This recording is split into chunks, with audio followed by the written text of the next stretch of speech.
दिया गया।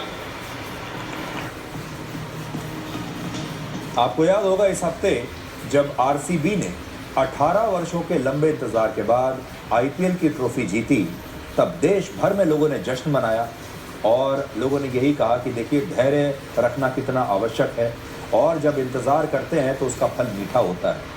लेकिन क्या आपको पता है कि कश्मीर में रेल नेटवर्क का ये सपना 130 वर्ष बाद पूरा हुआ है। कश्मीर तक रेल लाइन बिछाने का सबसे पहला प्रस्ताव 1 मार्च 1892 में कश्मीर के महाराजा प्रताप सिंह ने पेश किया था और इसके 6 वर्षों के बाद वर्ष 1898 में ब्रिटिश हुकूमत ने पहली बार कुछ इंजीनियर्स को कश्मीर में भेजा और ये रिपोर्ट बनाने के लिए कहा कि वो कश्मीर तक रेल लाइन कैसे बिछा सकते हैं। इसके बाद वर्ष 1947 में भारत की आज़ादी तक कुल 5 बार सर्वे हुए, लेकिन हर बार तकनीकी और भूगोलिक परिस्थितियों के कारण ये काम शुरू नहीं हो पाया। इसका बड़ा कारण ये था कि कश्मीर के पहाड़ों की संरचना बाकी के पहाड़ों से अलग थी और वहाँ बहुत घने जंगल थे, जहाँ रहकर रेल लाइन बिछाना बहुत ही मुश्किल काम था।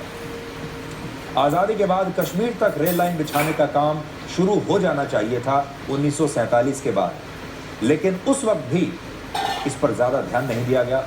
उस ज़माने में कुछ नेताओं की तारीफों में बड़े बड़े पुल तो बनते थे, लेकिन इस प्रकार के पुल बनाने में दशकों लगा दिए जाते थे। आज़ादी के 36 वर्षों के बाद वर्ष 1983 में तत्कालीन प्रधानमंत्री इंदिरा गांधी ने जम्मू के उधमपुर से श्रीनगर के बीच एक नई रेल लाइन बिछाने का प्रोजेक्ट शुरू किया और इसकी नींव भी रखी।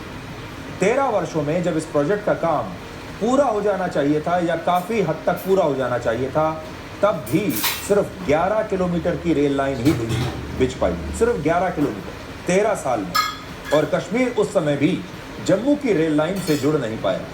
वर्ष 1996 में तत्कालीन प्रधानमंत्री देवेगौड़ा ने फिर से इस प्रोजेक्ट की नींव रखी और उधमपुर और कटरा और बारामूला रेल लाइन के प्रोजेक्ट को फिर से शुरू किया।